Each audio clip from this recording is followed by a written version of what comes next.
أعوذ بالله من الشيطان الرجيم. بسم الله الرحمن الرحيم.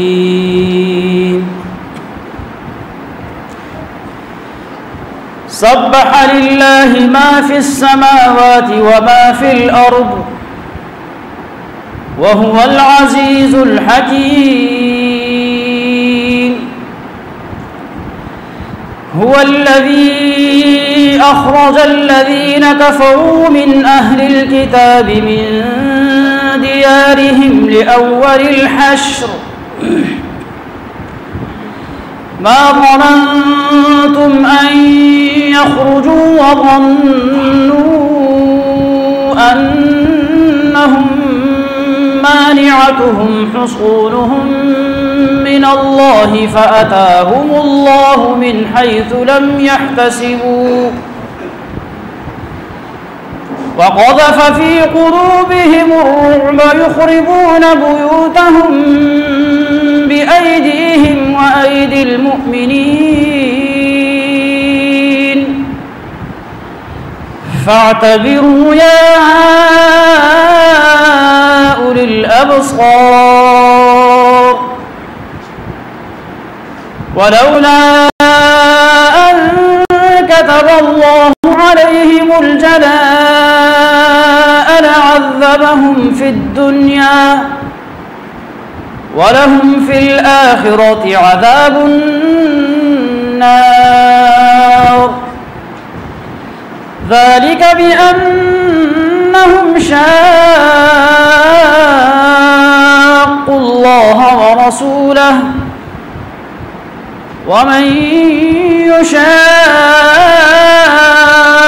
الله فإن الله شديد العقاب. ما قطعتم من لينة أو تركتموها قائمة على أصولها فبإذن الله وليخزي الفاسقين. وما أفاء الله على رسوله منهم فما أوجفتم عليه من خيل ولا ركاب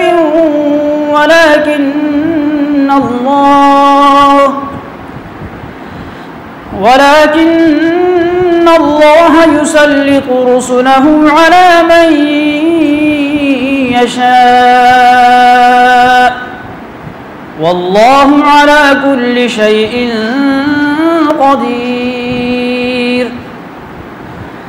ما أفاء الله على رسوله من أهل القرى فلله وللرسول ولذي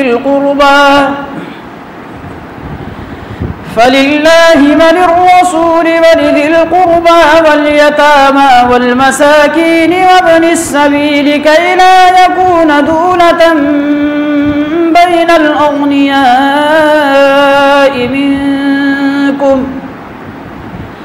وما آتاكم الرسول فخذوه وما نهاكم عنه فانتهوا واتقوا الله إن الله شديد العقاب. للفقراء المهاجرين الذين أخرجوا من ديارهم وأموالهم يبتغون فضلا من الله ورضوانا وينصرون الله ورسوله أولئك هم الصادقون. والذين تبوأوا الدار والإيمان من قبلهم يحبون من هاجر إليهم ولا يجدون في صدورهم حاجة مما أوتوا ويؤثرون على أنفسهم ولو كان بهم خصاصة ومن يوق شح نفسه فأولئك هم المفلحون والذين جاءوا من بعدهم يقولون ربنا اغفر لنا ولإخواننا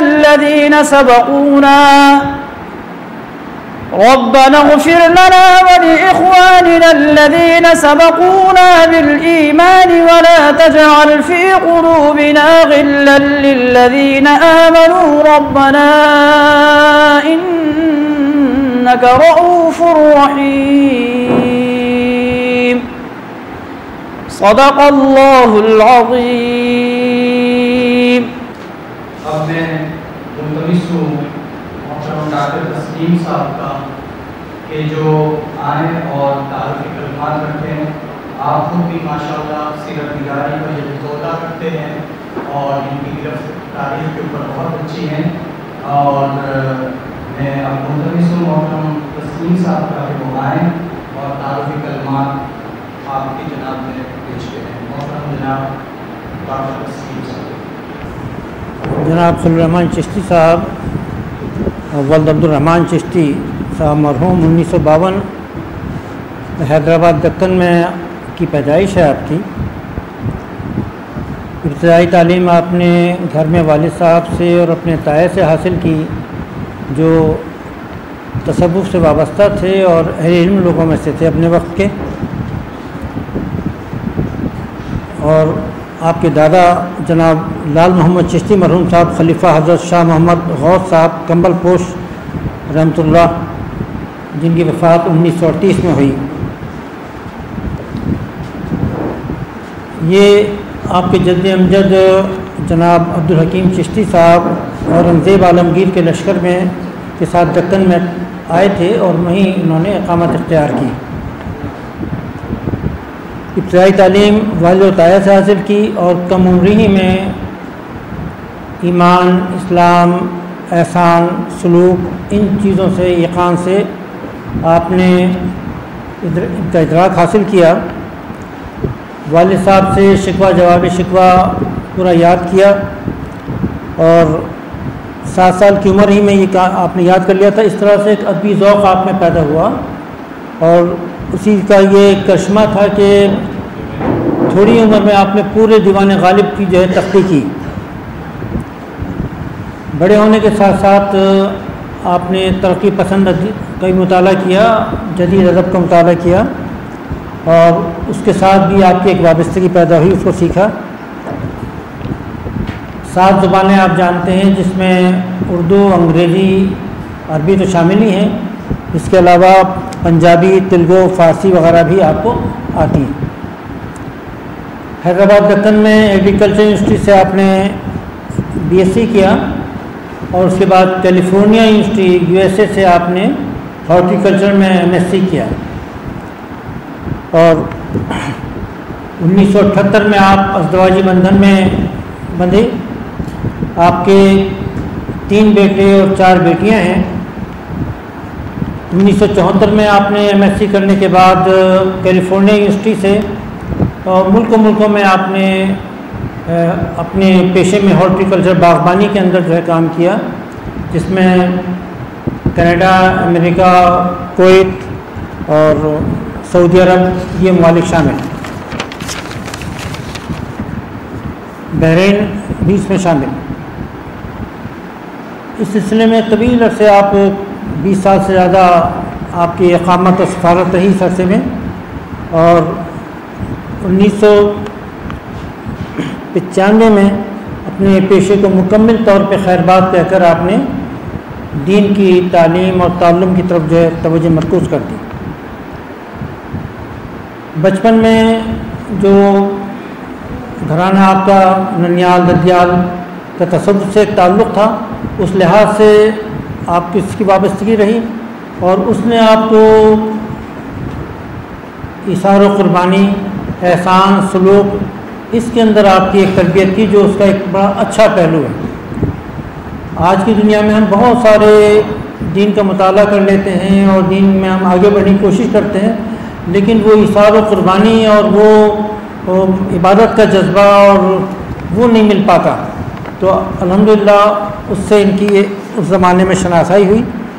1974 میں پھر آپ نے تفصیل کے ساتھ دین کا مطالعہ شروع کیا اور 75 میں پہلی مرتبہ قرآن مجید کا مکمل ترجمہ کے ساتھ اور تفصیل ساتھ پڑھا. 1976 میں قیام کینیڈا کے درمیان سید مودودی رحمۃ اللہ علیہ کی رسائل و مسائل سے مودودی صاحب سے تعارف ہوا اور پھر شاہ ولی اللہ صاحب کی الانصاف پڑھی. 1976 سے عربی زبان اور علوم اسلامیہ کی طرف توجہ رہی. ابتدائی سے گھر کے اندر اچھے رسائل وغیرہ آیا کرتے تھے، پھر ترقی پسندیت اور جدیدیت کا بھی جو ہے وہ آپ کا وابستگی رہی. اس طریقے سے ذہن میں ایک بڑی وسعت پیدا ہوئی. آپ نے دنیا کو دیکھا، یورپ کو دیکھا ہے، امریکہ کو دیکھا، تہذیب جدید کو اپنی آنکھوں سے دیکھا، اور اس سے پہلے وہ ساری تعلیم تھی بزرگوں کی وہ آپ کے ساتھ تھی. اب جو ہے تفصیل کے ساتھ ان چیزوں کا مطالعہ شروع ہوا. شبلی سے ایک زمانے میں عقیدت تھی، پھر آہستہ آہستہ یہ عقیدت کم ہوتی چلی گئی اور سید مودودی، امام تیمیہ، ابن قیم اور شاہ ولی اللہ جو ہے ان کے ساتھ آپ کی تعلق اور محبت بڑھتا چلا گیا. اپنے بارے میں چشتی صاحب نے لکھا کہ بے قاعدہ رہا، الماریاں کتابوں سے بھری رہیں، کمی ہضم کر سکا، اور جیسا کہ ایک صاحب علم آدمی کو کہنا چاہیے. اور افسوس یہ ہے کہ عمر ضائع کر دی. کاش کے شروع ہی سے جو ہے وہ دینی تعلیم اور اس کی طرف توجہ ہوتی. لیکن یہ سچی بات یہ ہے کہ جدید تعلیم اور جدید دنیا کو دیکھے بغیر ہم دشمن کا مقابلہ نہیں کر سکتے. الحمدللہ اس میں اترنے کے بعد آپ نے جدید دنیا کو بھی دیکھا اور پھر اس بحر کے اندر بھی آپ نے غوطہ لگایا. مولانا امین خان رضوی بنگالی تھے، ان کے شاگرد رہے آپ. مولانا حسن احمد مدنی کے شاگرد تھے، ان سے اصول حدیث پڑھی آپ نے، الفاظ الکبیر پڑھی. مولانا رفیق عامر مرحوم سے جامعہ بغداد سے صرف النحو کا علم حاصل کیا. مولانا عبدالقدیر اصلاحی شاگرد مولانا اختر حسن اصلاحی مرحوم سے نحو اور بلاغت وغیرہ پڑھی. مولانا رحمت جلیل سے جلالین کا مطالعہ کیا. مولانا ڈاکٹر سہیل حسن صاحب جو کہ مولانا عبدالغفار حسن صاحب کے شاگرد ہیں، بیٹے ہیں، ان سے مشکات پڑھی. اور جب محدث کبیر جو مدینہ یونیورسٹی کے اندر بھی جو ہے حدیث پڑھاتے رہے، مولانا عبدالغفار حسن جماعت اسلامی کے بالکل اولین لوگوں میں سے جو تھے، ان سے بھی استفادہ کیا. راغب پین سے راغب کی مفردات اور مولانا کیلانی کی مترادفات القرآن سے بہت استفادہ کیا. 1975 سے کئی ملکوں اور شہروں میں حسب مطالعہ استعداد مستقل درس قرآن دانی کی سعادت آپ کو حاصل ہوتی رہی ہے. ہر سال نیو یارک کے اندر آپ پورے رمضان میں دورہ قرآن کراتے ہیں. اور اسی طریقے سے ابھی اس وقت جو آج کے دن ہم پڑھیں گے آپ سے تاریخ پوری، یہ 6 گھنٹے کا پورے ایک سیمینار پچھلے سال کینیڈا میں دے کر آئے ہیں. ملکوں میں اردو اور انگریزی میں آپ نے صرف و نحو پڑھائی ہے، اصول تفسیر پڑھائے ہیں، ترجمہ قرآن پڑھایا ہے اور مختصر تفسیر کئی مرتبہ دہرائی ہے. قرآن کی 4 بنیادی اصطلاحیں سید مودودی رحمۃ اللہ علیہ کی 40 مرتبہ پڑھی ہے آپ نے اور 15 مرتبہ لوگوں کو پڑھائی ہے. کہتے ہیں کہ جماعت اسلامی کے والے مجھے سلفی سمجھتے ہیں اور سلفی مجھے جماعت اسلامی کا کہتے ہیں. زاہد تنگ نظر نے مجھے کافر جانا اور کافر یہ سمجھتا ہے مسلمان ہوں میں. اسلام آباد میں 1999 میں الفاظ اکیڈمی قائم کی اور 10 سال اس میں پڑھتے پڑھاتے رہے. 2009 سے پھر الفاظ اکیڈمی سے آپ کا کوئی تعلق نہیں رہا. 20 کے قریب کتابیں آپ نے لکھی ہیں جن میں بڑی ضخیم کتابیں شامل ہیں، عربی کی قواعد کے اوپر بھی اور نظم قرآن کے اوپر بھی ضخیم کتابیں ہیں جنہیں پڑھ کر آدمی الحمدللہ عالم بن جائے. جو کتابیں مشہور ہیں آپ کی ان میں قواعد زبان قرآن، درس قرآن کی تیاری کیسے کی جائے، حدیث کی اہمیت اور ضرورت، تزکیہ نفس، قیادت اور ہلاکت اقوام، روح نماز، قرآنی صورتوں کا نظم جلی. یہ بڑی مشہور کتاب اور بڑی مؤثر کتاب ہے اور میں یہ سفارش کرتا ہوں کہ آپ نے جن کو موقع ملے یہ کتاب کا مطالعہ کریں۔ طاغوت اور فرعون یہ دو نئی کتابیں ابھی حال ہی میں آئی ہیں، یعنی اسی مہینے میں۔ اس کے علاوہ ایک طاغوت اور فرعون اور تنظیم امت، یہ دو کتابیں آپ کی نئی، اس کے علاوہ بھی 10 کتابیں اور ہیں۔ حاصل کلام یہ ہے کہ قحط الرجال کے اس دور میں ایک مرد مجاہد، دین اور اعلیٰ کلبتہ کے سپاہیوں کے اماموں میں سے ایک امام ہیں۔ میرے نصیب کہ مجھے آپ کے بارے میں اس تعارف کو پیش کرنے کی سعادت ملی۔ سبحانک اللہم و تحیتہم فیہا سلام وآخر دعواہم ان الحمدللہ رب العالمین۔ اب میں دعوت دینے جا رہا ہوں شمس کے اندر یہ جو محفل سجائی گئی ہے وہی ان کے روح رواں ہے۔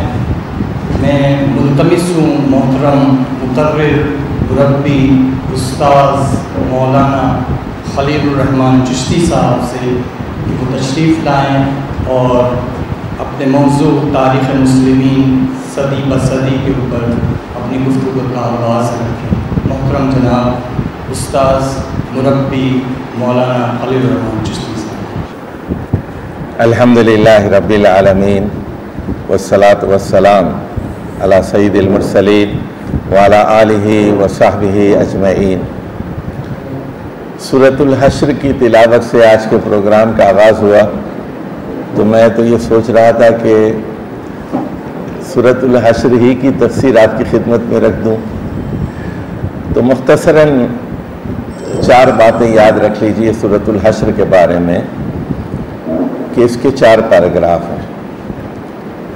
پہلا پیراگراف یہودیوں کے قبیلے بنی نذیر کی جلا وطنی کے بارے میں، دوسرا پیراگراف اس سے حاصل ہونے والی جو آمدنی تھی جسے اموال فے کہا گیا، اس کی تقسیم کے احکام ہیں۔ تیسرے پیراگراف میں منافقین کا ذکر ہے جن کی ساز باز تھی یہود مدینہ سے۔ آخری پیراگراف میں اللہ تعالیٰ کی صفات بیان کی گئی ہیں۔ منافقین کو خاص طور پر بتایا گیا ہے کہ اللہ تعالیٰ کو اندھا اور بہرا نہ سمجھو، وہ ملک ہے، قدوس ہے، رحمان ہے، رحیم ہے، عالم الغیب والشہادہ ہے، مہیمن ہے، وہ ساری خالق ہے، باری ہے، مصور ہے، عزیز ہے، علیم ہے۔ تو اللہ کی صفات کے نتیجے میں منافقت کی بیماری کا علاج ممکن ہے۔ تو سورۃ حشر کو سورۃ بنی نذیر بھی کہتے ہیں۔ تو یہ تو تھی بات مختصراً سورۃ الحشر کے بارے میں۔ دیکھیے آج کے پروگرام کا مقصد یہ ہے کہ ہماری امت کے جو سمجھدار اور پڑھے لکھے لوگ ہیں، جو قرآن مجید کے علاوہ احادیث سے بھی دلچسپی رکھتے ہیں اور مسلمانوں کے درمیان پائے جانے والے فرقوں کو اور مختلف مذہبی رجحانات کو سمجھتے ہیں، یہ سمجھنا چاہتے ہیں، اور تاریخ کی روشنی میں حالات حاضرہ کو بھی سمجھنا چاہتے ہیں کہ آج امت مسلمہ کے ساتھ جو کچھ ہو رہا ہے ایسا کیوں ہو رہا ہے۔ تو یہ موضوع ہے تو بہت اہم، لیکن ظاہر ہے کہ اگر آپ ایک شخصیت پر ہی بات کر لیں تو اس کے لیے آپ کو 1 گھنٹہ چاہیے، اور ہم تو بات کر رہے ہیں 15 صدیوں کی۔ تو یہاں تفصیل پیش نظر بالکل نہیں ہے، بلکہ ایک اجمالی تعارف دینا ہے کہ صدی بصدی کیا ہوتا رہا ہے۔ سیاسی 3 باتیں پیش نظر ہیں یہاں۔ پہلی بات یہ کہ سیاست کیا تھی، حکومت کیا تھی، اقتدار میں کون تھے، مخالفین کون تھے، کیوں تھے۔ دوسری بات یہ کہ اس زمانے کے فتنے کیا تھے اور امت مسلمہ کو چیلنج کیا تھا، کن فتنوں کا سامنا تھا۔ اور تیسری بات یہ کہ وہ عظیم ہستیاں کون تھیں جو امت کی اصلاح اور تجدید کے لیے اٹھیں، اور ان کے کارناموں کی وجہ سے بار بار موسم خزاں کے بعد زمانے نے بہار کا منظر دیکھا۔ یہ ہیں 3 بنیادی مقاصد آج کے پروگرام کے۔ اب دیکھیے، سب سے پہلے تو ہم بات کریں گے پہلی صدی کی۔ پہلی صدی ہجری سے مراد ہے ہجرت سے لے کر 100 ہجری تک کا زمانہ ہے۔ تو سیاسی طور پر یہاں 2 باتوں کو سمجھ لیجئے۔ نمبر 1، یہ خلافت راشدہ کا بھی دور ہے اور یہ بنو امیہ کا بھی دور ہے۔ رسول اللہ صلی اللہ علیہ وسلم کا زمانہ 10 سال تک تھا۔ 12 ربیع الاول 11 ہجری کو آپ کا انتقال ہوا، اور اس کے بعد 30 سال تک خلافت راشدہ رہی۔ حضرت ابو بکر نے 2.25 سال، حضرت عمر نے 10.5 سال، حضرت عثمان نے پورے 12 سال، اور حضرت علی کرم اللہ وجہ نے 4.25 سال حکومت کی۔ اب یہ بات بڑی اہم ہے اور نوٹ کرنے کے قابل ہے کہ حضرت ابو بکر کا تعلق بنو تیم سے تھا، اور حضرت عمر کا بنو عدی سے تھا، اور حضرت عثمان کا بنو امیہ سے تھا، اور حضرت علی کا بنی ہاشم سے تھا۔ تو یہ 4 خلفائے راشدین 4 مختلف قریش کے خاندانوں سے علاقہ رکھتے تھے۔ اس کے بعد پھر 6 مہینے کے لیے حضرت حسن خلیفہ ہوئے، اور اس کے بعد ایک مفاہمت کے نتیجے میں انہوں نے حکومت حضرت معاویہ کے حوالے کر دی، اور وہاں سے پھر بنو امیہ کی حکومت کا آغاز ہوا۔ تو آپ یہاں دیکھ رہے ہیں کہ یہ بنو امیہ کا دور دیکھیے، 41 ہجری سے 132 ہجری تک ہے، پورے 91 سال ہیں، 91 ایئرز۔ تو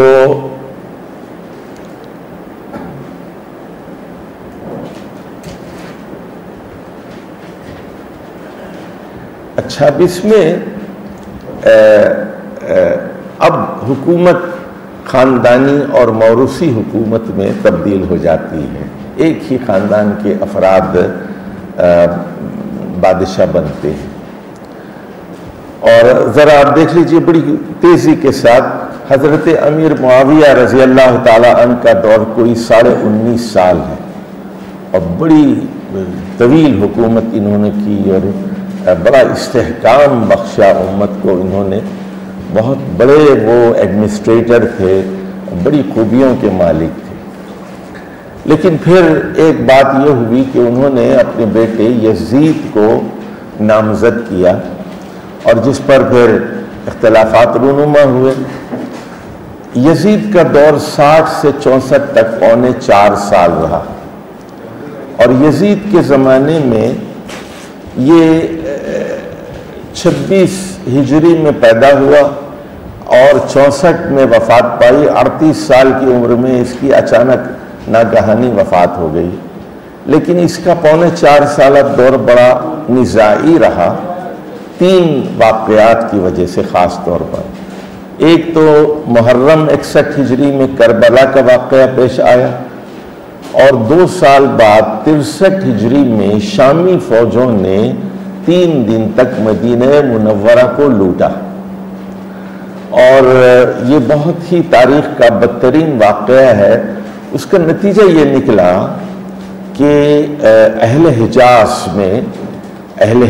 میں مکے اور مدینے کے لوگوں میں شامیوں کے خلاف ایک شدید نفرت پیدا ہو گئی، اور اس کے نتیجے میں پھر حضرت عبداللہ بن زبیر نے وہاں پر بنو امیہ کے خلاف ایک تحریک چلائی، جس کے نتیجے میں پھر وہ حجاز کے 64 ہجری میں پھر وہ خلیفہ بن گئے، ان کے ہاتھ پر بیعت ہو گئی۔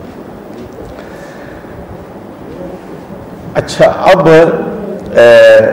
تیسرا واقعہ جو یزید کے زمانے میں ہوا، خانہ کعبہ کے اوپر حملے کی کوشش کی گئی اور آگ لگانے کی کوشش کی گئی جو ناکام ہوئی۔ تو یہ 3 بڑے واقعات نے تاریخ پر گہرے نقوش چھوڑے ہیں۔ یزید کی ناگہانی وفات کے بعد اس کا بیٹا معاویہ بن یزید حکمران ہوا. وہ بالکل نوجوان تھا، نیک تھا، صالح تھا. اس نے 2-4 مہینے کے بعد کہا کہ یہ خلافت کا بوجھ میں اٹھا نہیں سکتا، اور وہ دستبردار ہو گیا. تو پھر ہوا یہ کہ حضرت عبداللہ بن زبیر جو حضرت ابو بکر کے نواسے تھے، حضرت عائشہ کے بھانجے تھے، اسما کے بیٹے تھے، تو ان کے ہاتھ پر حجاز میں بیعت ہو گئی.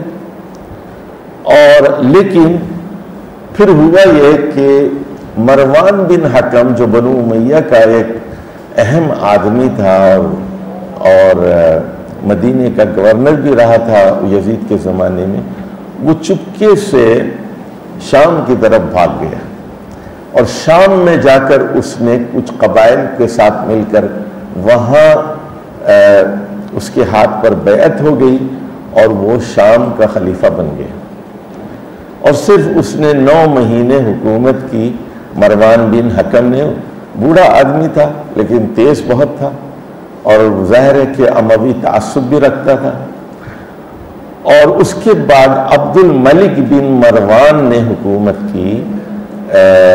عبد الملک بن مروان نے، اور یہ 65 ہجری سے 73 تک اس نے جزوی حکومت کی عبداللہ بن زبیر کے ساتھ.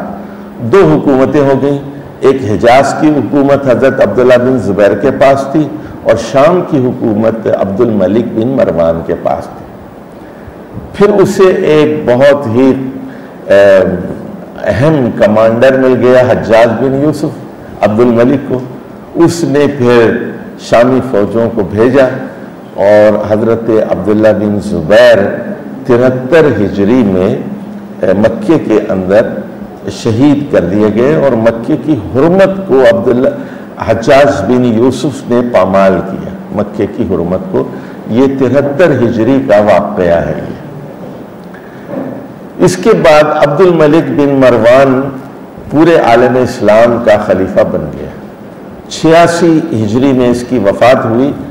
اس کے بعد اس کے 4 بیٹوں نے حکومت کی.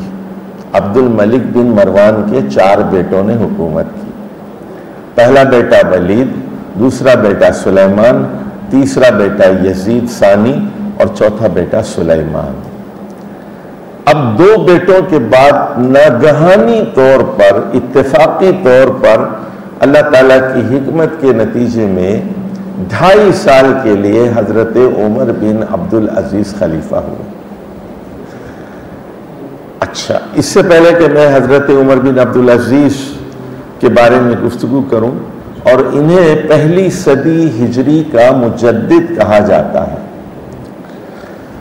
تو اس سے پہلے کہ میں عمر بن عبدالعزیز پر گفتگو کروں، پہلے اس زمانے کو تھوڑا سا اور سمجھ لیجیے. یہ بہترین صدی ہے، خیر القرون قرنی، بہترین زمانہ میرا زمانہ ہے. یہ صحابہ کی صدی ہے، خلفائے راشدین کی صدی ہے، بہترین زمانہ ہے، یہ بہترین صدی ہے. اور ظاہر ہے کہ صحابہ کرام ساری دنیا میں پھیل گئے تھے، اور فتوحات حضرت عمر کے زمانے میں مشرق، مغرب اور شمال تک پھیل گئی تھی. تو لیکن اب دیکھیے یہاں جو فرقے پیدا ہو رہے ہیں، ذرا ان پر آپ اپنی نگاہ ذرا رکھیے. ایک تو پہلا جو اختلاف آ گیا، 2 سیاسی پارٹیاں وجود میں آئیں. ایک کا نام تھا شیعان علی، اور دوسرے کا شیعان معاویہ. شیعہ کا مطلب ہوتا ہے فالوور. شام کے اندر شیعان معاویہ تھے، اور عراق کے اندر شیعان علی تھے. اچھا، یہ فرقے نہیں تھے، سیاسی پارٹیاں تھیں. ان کی نماز ایک تھی، ان کا روزہ ایک تھا، ان کے عقائد ایک تھے. سیاسی اختلاف تھا کہ خلیفہ کس کو ہونا چاہیے. ان کے درمیان جنگ بھی ہوئی. تو جنگ اس زمانے میں فجر کے بعد شروع ہوتی تھی، 10 بجے ختم ہو جاتی تھی. پھر دوسرے دن شروع ہوتی تھی صبح 6 بجے، فجر کے بعد شروع ہوتی تھی 5:30 بجے، اور 10 بجے کے قریب ختم ہو جاتی تھی. اور پھر نمازیں ایک ساتھ پڑھی جاتی تھی.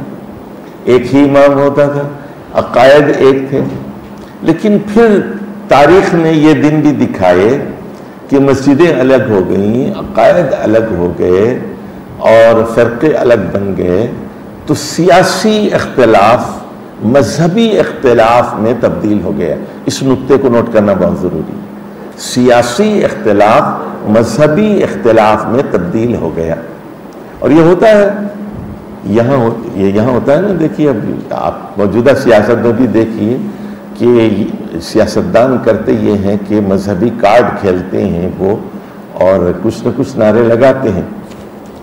اچھا جی، پہلا جو فرقہ وجود میں آیا تو وہ مسلمانوں کے اندر وہ خوارج کا فرقہ تھا۔ اچھا، ایک آدمی پیدا ہوا یمن میں، اس کا نام عبداللہ بن سبا تھا، اس کو ابن سودا بھی کہتے ہیں، کہ یہودی تھا جو حضرت عمر کے زمانے میں مسلمان ہوا۔ اس کی ماں کالی تھی، اس لیے اس کو ابن سودا بھی کہتے ہیں، اور یہ بظاہر مسلمان ہو گیا لیکن اندر سے زندیق تھا اور منافق تھا اور اسلام سے بغض رکھتا تھا۔ یہ یمن سے آیا عمان سے پھر آیا یہ بصرہ میں ایک چور تھا حکیم بن جبلہ، اس کے گھر پہ رکا، خفیہ طور پر حضرت عثمان کے خلاف کہنے لگا کہ ان کے گورنر بہت ظلم کر رہے ہیں، اور کہتا تھا کہ امر بالمعروف کا کام کرنا چاہیے، نہی عن المنکر کا کام کرنا چاہیے، اور یہ امت کو بچانا چاہیے وغیرہ وغیرہ۔ پھر وہاں سے یہ کوفہ آیا، وہاں پر یہ خفیہ طور پر امر بالمعروف اور نہی عن المنکر کا کام کرنے لگا۔ اب یہ لمبی داستان ہے، ہم مختصر بیان کرتے ہیں۔ پھر یہاں سے یہ شام گیا، اور شام سے پھر مصر گیا، ہر جگہ اپنے آدمی پیدا کر لیے، اور اس کے نتیجے میں ایک ہیجانی کیفیت پیدا ہو گئی۔ اچھا، اب سن لیجئے کہ اس کے نتیجے میں ہوا یہ کہ 35 ہجری میں ایک منصوبے کے تحت لوگ حج کے لیے آئے۔ 1000 آدمی مصر سے، 1000 شام سے، 1000 کوفے سے، 1000 بصرہ سے، 4000 لوگوں نے حج کیا، اور حج کے بعد مدینہ پہنچے اور مدینے پر قبضہ کر لیا، اور بالآخر انہوں نے حضرت عثمان کو شہید کر دیا۔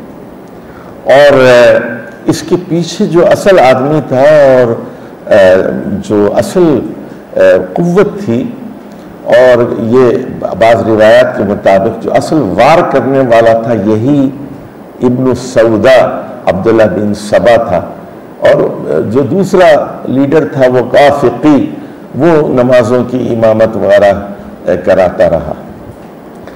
اچھا، اس کے بعد پھر حضرت علی کے ہاتھ پر بیعت ہوئی، اور حضرت علی کے ہاتھ پر جب بیعت ہوئی تو ان کی بیعت بھی اختلافی بن گئی، کیونکہ انہوں نے 11 صوبوں کے 11 گورنروں کو تبدیل کر دیا، لیکن شام کے گورنر حضرت معاویہ رضی اللہ تعالیٰ عنہ نے ان کی بیعت سے انکار کیا، اور شرط لگائی کہ جب تک آپ حضرت عثمان کے قاتلین سے بدلہ نہیں لیں گے، میں آپ کے ہاتھ پر بیعت نہیں کروں گا۔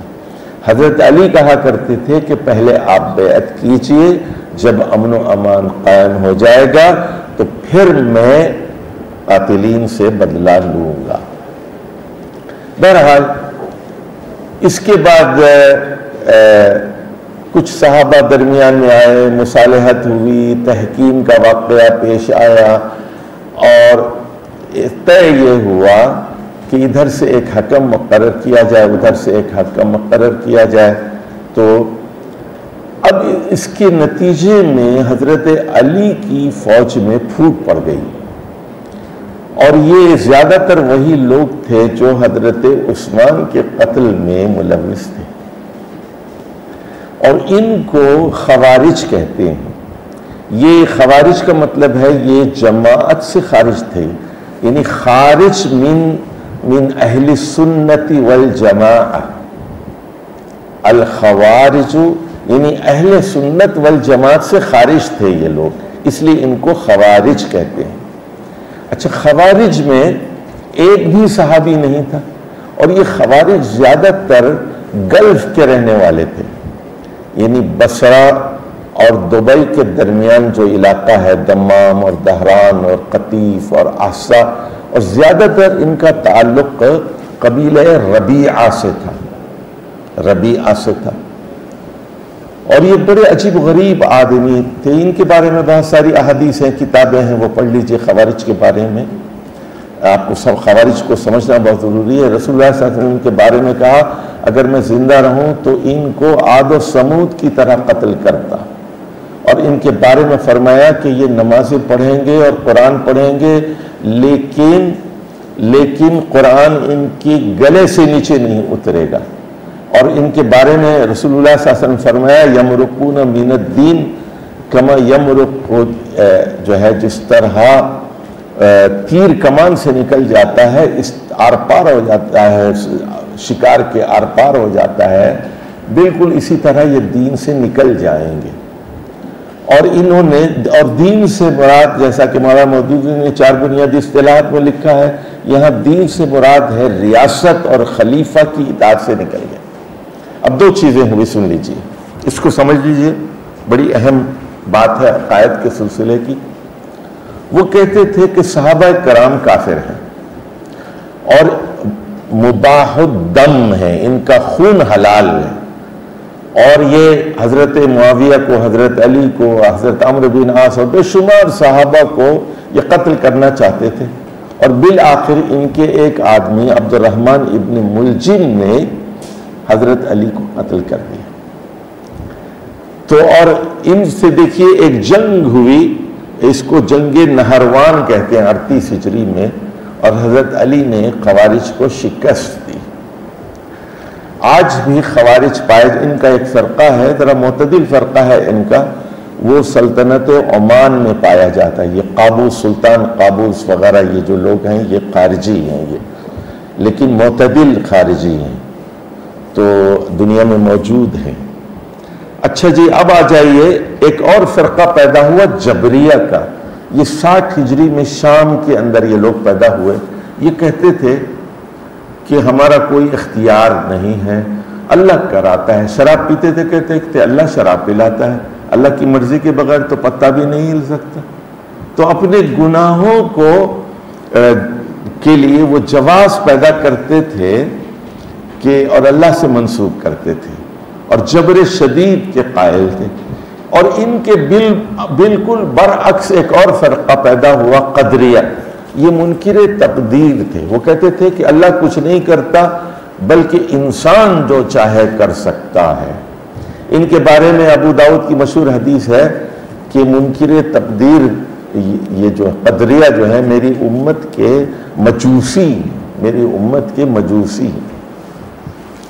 اچھا ادھر دیکھیے، خوارج کے بارے میں، خوارج نے تو قتل کرتے تھے مسلمانوں کو اور ان کو کافر کہتے تھے۔ تکفیر اور قتال 2 ان کی خصوصیات تھیں۔ حضرت علی سے پوچھا گیا کہ آپ خوارج کے بارے میں کیا کہتے ہیں؟ تو پہلا سوال کیا گیا کیا یہ کافر ہیں؟ تو کہا نہیں، فروا من الکفر، یہ کفر چھوڑ کے اسلام میں آئے ہیں، کافر کیسے ہو سکتے ہیں؟ قرآن کو مانتے ہیں، رسول اللہ کو مانتے ہیں، یہ کافر کیسے ہو سکتے ہیں؟ ہم اچھا، تو پوچھا گیا اہم منافقون، کیا یہ منافق ہیں؟ کہا نہیں۔ کیا منافق اتنی دل جمعی، اتنی خشوع اور خضوع کے ساتھ نماز پڑھتا ہے؟ ان کی نمازوں کا عالم دیکھیے۔ تو فرمایا یہ کافر بھی نہیں ہے، منافق بھی نہیں ہے، تو پھر کون ہے؟ فرمایا کہ یہ ہماری امت کے بھٹکے ہوئے لوگ ہیں، ہمارے بھائی ہیں، یہ جو دین کی غلط تعبیر کر رہے ہیں۔ یہ نقطہ سمجھ لیجئے، خوارج ان کو کافر کہہ رہے ہیں اور یہ کہہ رہے ہیں یہ ہمارے بھائی ہیں جو بھٹک گئے ہیں اور دین کی سمجھ نہیں رکھتے۔ اس نقطے کو ذرا اچھی طرح سمجھ لیجئے۔ چلیے جی، اب ایک اور فرقہ پیدا ہوا، جہم بن صفوان اس کا بانی تھا، اس کو جہمیہ کہتے ہیں۔ 128 ہجری میں صفوان کو قتل کیا گیا۔ اچھا، یہ ہندو مذہب اور ہندو فلسفی سے کچھ متاثر تھا، فلسفے سے بھی متاثر تھا، اور وہ یہ کہتا تھا، یہ یوں سمجھ لیجئے کہ یہ وحدت الوجود اس طرح کی وہ ابتدائی نظریات تھے جو پہلے زمانے سے چلے آ رہے ہیں. وہ کہتا تھا کہ اللہ تعالیٰ ہر جگہ موجود ہے. اللہ فی کل مکان لا یخلو منہ مکان. اللہ تعالیٰ ہر طرف ہر جگہ موجود ہے